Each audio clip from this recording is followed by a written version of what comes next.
প্রতি বছরই পুজোটা একটু দেরি করে হয়, আর এবছর পুজোটা একটু তাড়াতাড়ি হচ্ছে।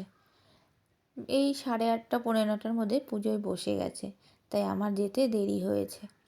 আর তার আগেই আমি সব কিছু পাঠিয়ে দিয়েছিলাম, আর বাজারঘাট পুরো করাই ছিল।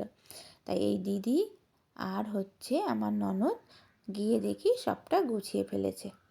যাই হোক, এবছর আমার কিছু গুছাতেই হয়নি।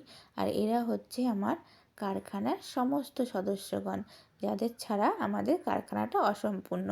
ভীষণ ভালো মানুষ এরা। এরা আছে বলেই আমাদের কারখানাটা সচল আছে।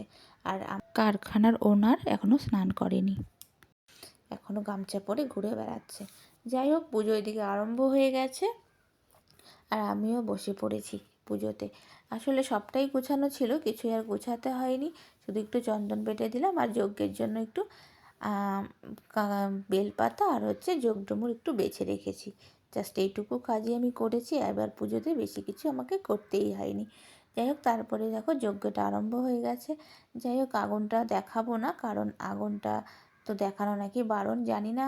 ভিডিওতে তো সবাই দেখায়, তা আমার নিষিদ্ধ অনুযায়ী আমি আর বেশি কিছু দেখালাম না। চলো, ভিডিওটা এই পর্যন্তই থাক। আর আমাদের পুজোটা কেমন হয়েছে তোমরা একটু জানিও। আশা করি সবাই ভালো থাকবে, সুস্থ থাকবে, আর আজকের দিনটা সবাই এনজয় করো। খুব খুব ভালো থেকো। আজকে শুভ বিশ্বকর্মা পুজোর অনেক অনেক শুভেচ্ছা ও ভালোবাসা রইল। এখনকার মতো আসি, টাটা।